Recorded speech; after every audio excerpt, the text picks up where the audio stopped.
ATACMS, the missile that could start World War III in Ukraine? It's no doubt that the Ukrainians have used the US-provided M142 high-mobility artillery rocket systems, or HIMARS, to their heart's content. This has enabled the defenders to push effective counterattacks and take more territory previously held by Russia. But the United States has refrained from allowing Ukrainians to fire a key type of longer-range ballistic missile with the HIMARS launcher. The ATACMS or Army Tactical Missile System has been on the Ukrainian wish list for months. However, the Americans decided that the missile would cause Vladimir Putin to escalate the war if it was launched into Russia. But airstrikes inside Russia proper are being executed by Ukraine. Even so, the Ukrainians are already attacking within Russian borders. Over December 6th and 7th, Ukrainian forces used drone strikes on Russian air bases. While the damage to the installations has likely not been extensive, it shows that the Americans cannot stop this latest phase of the war. The US denies involvement in the latest drone strikes. US Secretary of State Antony Blinken said his country did not encourage or enable the latest Ukrainian drone strikes against Russian air bases. If this escalation continues, would the United States then be willing to supply ATACMS to Ukraine? After all, the genie is out of the bottle. Ukraine is already attacking the Russian homeland. Maybe the Americans would go with the flow and enable ATACMS deliveries. It would take substantial work to change the HIMARS launchers. So far, the HIMARS batteries the Americans have sent to Ukraine are not able to fire ATACMS.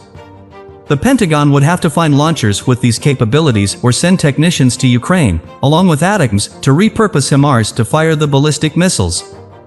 This seems like a complicated process that the Americans would not choose. ATACMS would push Putin over the edge. Plus, Moscow would consider ATACMS strikes something engineered by Washington and thus a red line that could encourage Vladimir Putin to blame Americans for dangerous attacks within Russia and retaliate against the United States or NATO members directly. ATACMS would likely cause more damage than drone strikes. ATACMS could fly into Russia, putting military installations and putting Russian personnel in danger. HIMARS is a substantial battlefield difference maker.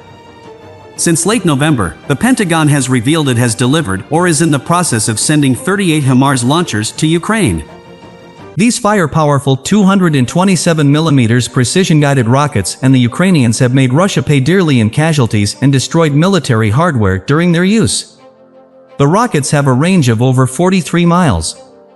The launcher is mounted on a truck, enabling a quick setup after changing locations. ATACMS has an even longer range. But ATACMS could be the biggest prize of all. These ballistic missiles, depending on the type of variant, can handle targets from 87 to 186 miles away. This longer range has the Ukrainians salivating to shoot them at Russian targets, especially at bases within Russia's borders. That's what the Americans wish to avoid, and they have made modifications to existing HIMARS launchers to keep them from shooting ATACMS. Ukraine will have to do without the ATACMS. It is not likely that the United States will send ATACMS to Ukraine. It would take extensive work to rejigger the HIMARS launcher for firing the ballistic missiles. Russia would blame the US for the escalation, and Putin would have an excuse to endanger American assets in Europe. The Ukrainians will have to make do with HIMARS rockets, and they shouldn't complain considering how successful the HIMARS in its current configuration has been in the war.